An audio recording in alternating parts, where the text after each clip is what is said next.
Dear students, let us continue our discussion on set theory operations on real numbers. This is part 4 of the video on this subject. In the earlier 3 parts, we discussed 2 methods of depiction of set of real numbers. They are bracket method and number line method. We also discussed 2 methods of set theory operations. They are tabular method and number line method.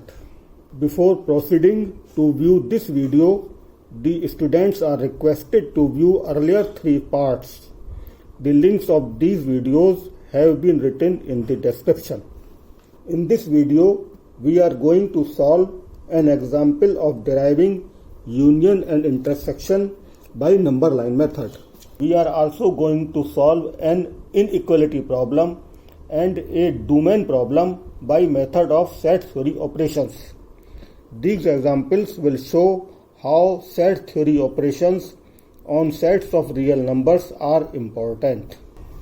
We will solve the same example which has earlier been solved by tabular method. The critical points of the 2 sets are -2, 2, 6.7 and -6.7. In ascending order, they are -6.7, -2, 2 and 6.7. The real number line has been drawn and the critical points are shown on it. Now we draw the B1 on number line. -2 is the element of B1, hence a dot is shown. 2 is the element of set, hence is a dot shown. 6.7 is not the element of set B1, hence a donut is shown. Range -infinity to -2 is the element, hence we draw a firm line. The range between 2 and 6.7 is the element, hence we draw a straight line. This is set B1. We draw the set B2. -6.7 is not the element of set B2, hence a donut. -2 is the element of the set, hence a dot. The range between -6.7 and -2 is the element of set B2, hence a firm line. This is the number line representation of set B2. You can see the critical points are vertically aligned.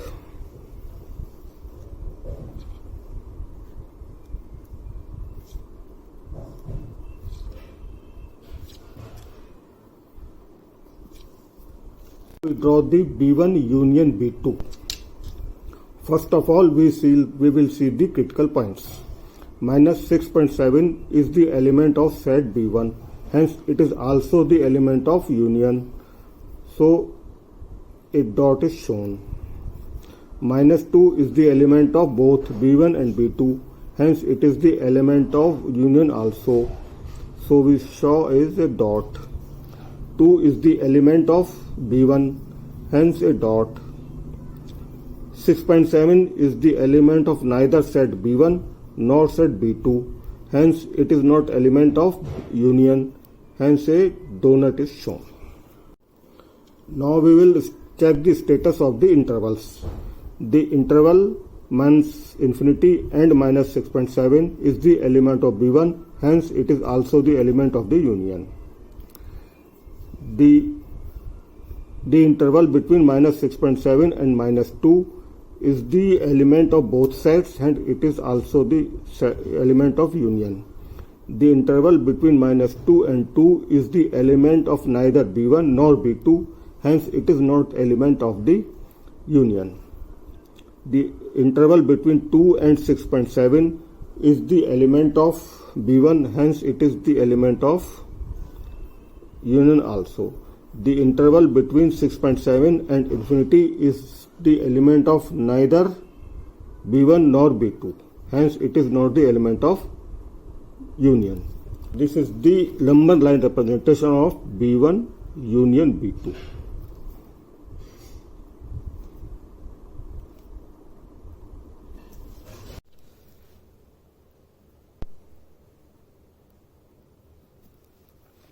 This is the number line representation of B1 union B2.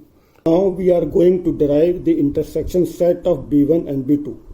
By definition, those numbers which are the elements of both sets B1 and B2 are the elements of intersection set.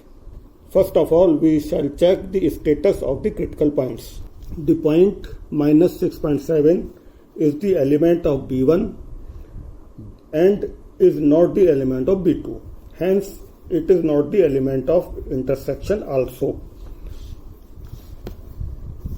Hence, a donut is shown for the intersection for the point minus 6.7. Minus 2 is the element of both sets B1 and B2. Hence, it is the element of intersection also. Hence, a dot is shown for the point minus 2.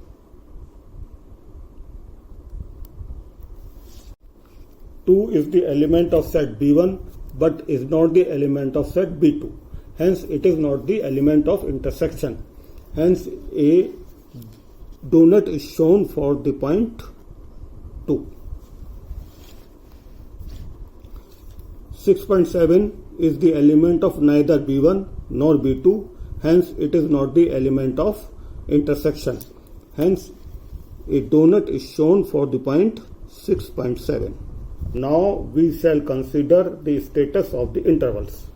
The interval between minus infinity and minus 6.7 is the element of set B1 but is not the element of set B2. Hence, it is not the element of intersection also.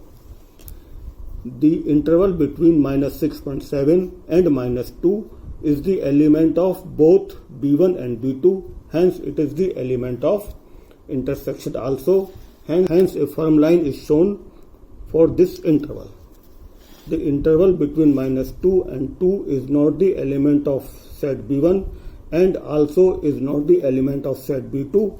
Hence, it is not the element of the intersection set.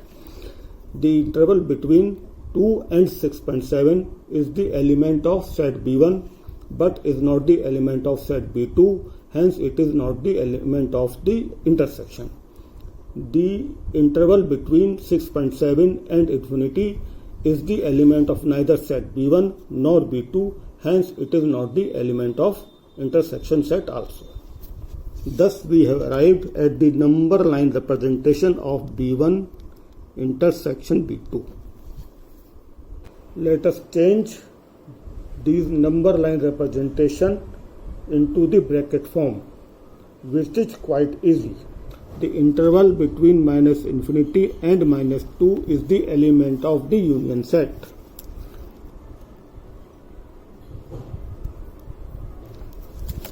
Minus infinity is not the element of the set. Hence, this end is closed with a small bracket. Minus 2 is the element of the set. Hence, this end is closed with a square bracket. Union, the interval between 2 and 6.7 is the element of the union set. Hence, it is written like this. 2 is the element of the set. Hence, this end is closed with a square bracket. 6.7 is not the element. Hence, this end is closed with a small bracket. Now we'll see the intersection. The interval between minus 6.7 and minus 2 is the element of the intersection. Hence, it is written minus 6.7 minus 2. The number minus 6.7 is not the element of the set. Hence, this end is closed with a small bracket. Minus 2 is the element of the set. Hence, this end is closed with a square bracket. Thus, we have arrived at the union and intersection set of B1 and B2, which is the solution to our problem. You should appreciate that the efforts and time consumption of a number line method is much less as compared to the tabular method. The efforts in the case of number line method do not increase much with the increase in number of critical points. This is the end of part 4 of the video. In these parts, I have discussed the method of carrying out set theory operations on sets of real numbers. The discussion will remain incomplete if I do not solve some problems with the help of set theory operations. So in my next video, I shall solve one inequality problem and one domain problem with the help of set theory operations. If you are interested in my channel, please subscribe the channel. Post your comments which will help the improvement. Thanks for watching the video.